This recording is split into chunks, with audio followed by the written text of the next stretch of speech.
अस्सलाम वालेकुम एवरीवन। आज की वीडियो में हम Quaid-e-Azam university Islamabad LLB admission 2025 की कंप्लीट डिटेल्स को देखेंगे। इस वीडियो में सबसे पहले हम क़ायद-ए-आज़म यूनिवर्सिटी इस्लामाबाद के बारे में जानेंगे। उसके बाद हम लॉ डिपार्टमेंट के एलिजिबिलिटी क्राइटेरिया को देखेंगे, देन एलएलबी के मेरिट फार्मूला को, फिर एलएलबी के लास्ट ईयर क्लोजिंग मेरिट्स को, फिर एलएलबी के फीस स्ट्रक्चर को, फिर स्कॉलरशिप्स को। उसके बाद एलएलबी की टोटल सीट्स डिस्ट्रीब्यूशन और एडमिशन शेड्यूल के बारे में बात करेंगे। लेकिन उससे पहले अगर आपने अभी तक इस चैनल को सब्सक्राइब नहीं किया तो चैनल को सब्सक्राइब कर लें। यकीनन इससे हमें भी फायदा होगा, लेकिन उसके बदले में हम जो इन्फॉर्मेशन आपको मुहैया करते हैं उसकी अफादियत बहुत ज्यादा है। क़ायद-ए-आज़म यूनिवर्सिटी इस्लामाबाद एक पब्लिक सेक्टर की गवर्नमेंट यूनिवर्सिटी है जिसे 1967 में एस्टेब्लिश किया गया और इसका पहला नाम इस्लामाबाद यूनिवर्सिटी था। बाद में इसका नाम तब्दील करके क़ायद-ए-आज़म यूनिवर्सिटी इस्लामाबाद रख दिया गया। वेरियस नेशनल और इंटरनेशनल रैंकिंग के मुताबिक क़ायद-ए-आज़म यूनिवर्सिटी इस्लामाबाद को पाकिस्तान भर में नंबर 1 यूनिवर्सिटी रैंक किया जाता है। यूएस वर्ल्ड यूनिवर्सिटी रैंकिंग 2025 के मुताबिक Quaid-e-Azam university Islamabad south Asian universities में 9वें नंबर पर रैंक करती है। क़ायद-ए-आज़म यूनिवर्सिटी इस्लामाबाद का पाकिस्तान भर में सिर्फ एक ही कैंपस है जो कि इस्लामाबाद में वाक़ है और ये यूनिवर्सिटी साल में सिर्फ एक दफ़ा एडमिशन ओपन करती है। यहाँ पे स्प्रिंग एडमिशन ओपन नहीं होते। एलएलबी के लिए बेस्ट चॉइस हो सकती है क्योंकि इस्लामाबाद के अंदर हाई कोर्ट, सुप्रीम कोर्ट और शरिया कोर्ट मौजूद हैं, जिसमें आपको लॉ की फील्ड से रिलेटेड बेहतरीन इन्वायरमेंट मिलता है और आप अपनी प्रैक्टिस स्टार्ट कर सकते हैं। एलिजिबिलिटी क्राइटेरिया के हवाले से बात की जाए तो इंटरमीडिएट पार्ट 1 में मिनिमम 50% मार्क्स का होना लाजमी है। जब आपका इंटरमीडिएट पार्ट 2 का रिजल्ट आएगा उसमें भी मिनिमम 50% मार्क्स का होना लाजमी है। ताहम आपके एडमिशन इंटरमीडिएट पार्ट 1 की बेसिस पर किए जाएंगे और आपकी इंटरमीडिएट किसी भी स्ट्रीम यानी pre medical, pre engineering, ICS, commerce, arts या फिर ए लेवल में हो सकती है। आपने हायर एजुकेशन कमीशन यानी एचईसी की जानिब से कंडक्ट होने वाले लॉ एडमिशन टेस्ट यानी लेट को मिनिमम 50% मार्क्स के साथ क्वालिफाई किया होना चाहिए। एलएलबी के प्रोग्राम के लिए कोई एज लिमिट नहीं है, चाहे आपकी एज 50 साल हो या 15 साल हो, आप एलएलबी के प्रोग्राम के लिए अप्लाई कर सकते हैं। एलएलबी के प्रोग्राम में एडमिशन हासिल करने के लिए आपने इससे पहले क़ायद-ए-आज़म यूनिवर्सिटी या किसी भी यूनिवर्सिटी से कोई और बैचलर डिग्री कंप्लीट नहीं की होनी चाहिए। मेरिट फार्मूला के हवाले से बात की जाए तो 50% इंटरमीडिएट की वेटेज ली जाएगी, 20% मैट्रिक की वेटेज ली जाएगी और 30% लेट की वेटेज ली जाएगी। यहाँ पे लेट की एक अच्छी खासी वेटेज है और अगर आप यहाँ पे एडमिशन सिक्योर करना चाहते हैं तो आपको लेट में अच्छे स्कोर हासिल करना होंगे। एलएलबी प्रोग्राम के फीस स्ट्रक्चर के हवाले से बात की जाए तो रेगुलर यानी मॉर्निंग प्रोग्राम्स की फर्स्ट सेमेस्टर की 90,000 और सेकंड सेमेस्टर और उससे ऑनवर्ड 56,000 रुपए पर सेमेस्टर हो जाएगी। सेल्फ सपोर्टिंग या इवनिंग वाले स्टूडेंट्स के लिए फर्स्ट सेमेस्टर की 1,52,000 रुपए, सेकंड सेमेस्टर और उससे ऑनवर्ड 1,19,000 रुपए हो जाएगी। नंबर ऑफ सीट्स और सीट्स की ब्रेक डाउन के हवाले से बात की जाए तो क़ायद-ए-आज़म यूनिवर्सिटी इस्लामाबाद में एलएलबी के प्रोग्राम के लिए टोटल 100 सीट्स होती हैं, जिनमें से 8 सीट्स ओपन मेरिट पर ऑफर की जाती हैं। यानी फर्ज की अगर 500 बच्चों ने अप्लाई किया है, जिन 8 स्टूडेंट का सबसे ज्यादा मेरिट बन रहा होगा उनको ओपन मेरिट पर सिलेक्ट कर लिया जाएगा। देन 50 सीट्स पंजाब और फेडरल टेरिटरी के लिए होती हैं, यानी पंजाब प्रोविंस और इस्लामाबाद से ताल्लुक रखने वाले तुलबा के लिए 50 सीटें मखसूस हैं। 19 सीट सिंध के बच्चों के लिए मखसूस होती हैं, जिनमें से 8 सीटें सिंध रूरल और 11 सीटें सिंध अर्बन के लिए मखसूस हैं। 11 सीटें केपीके के स्टूडेंट्स के लिए रिजर्व रखी गई हैं। 6 सीटें बलोचिस्तान के तुलबा के लिए रखी गई हैं। 4 सीटें फाटा या गिलगित के तुलबा के लिए और 2 सीटें आजाद जम्मू कश्मीर के तुलबा के लिए रखी गई हैं। रिजर्व या कोटा सीट्स के हवाले से बात की जाए तो आर्मी पर्सनल के बच्चों के लिए 1 सीट रखी गई है, डिसेबल कैंडिडेट्स के लिए 1 सीट रखी गई है, माइनॉरिटी स्टूडेंट्स के लिए 1 सीट, सपोर्ट्स बेसिस पर 2% सीट्स, फॉरेन स्टूडेंट्स के लिए सेल्फ सपोर्टिंग बेसिस पर 10% सीट्स, शोहदा के बच्चों के लिए 1 सीट और पाकिस्तान बार कौंसिल से रजिस्टर्ड एडवोकेट्स के बच्चों के लिए 5% सीट्स रखी गई हैं। लास्ट ईयर के क्लोजिंग मेरिट के हवाले से बात की जाए तो जिस प्रोविंस या इलाके की जितनी भी सीटें मखसूस होती हैं उनके लिए उस इलाके के स्टूडेंट्स का अलहदा मेरिट बनाया जाता है। लास्ट ईयर केपीके के स्टूडेंट्स का क्लोजिंग मेरिट 96.72% था,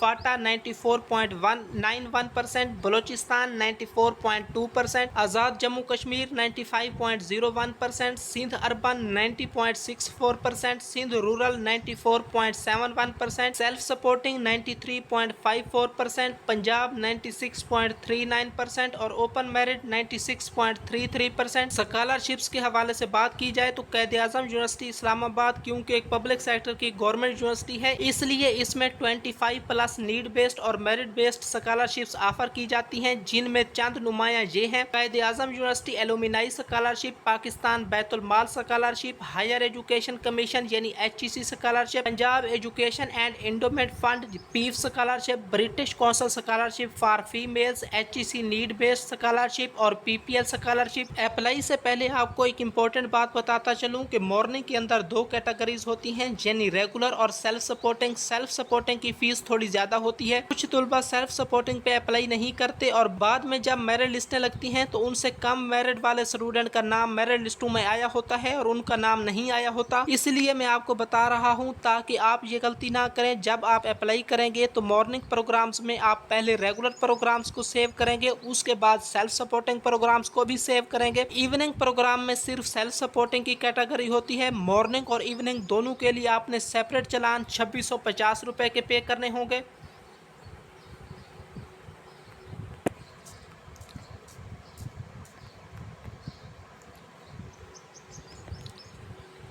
रेगुलर प्रोग्राम्स के लिए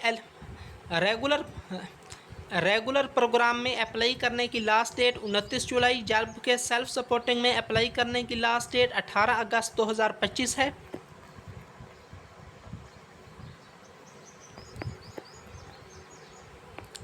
मज़ीद एडमिशन अपडेट्स के लिए इस चैनल को सब्सक्राइब कर लें। मिलते हैं अगली वीडियो में। अल्लाह निगहबान। अल्लाह हाफिज़।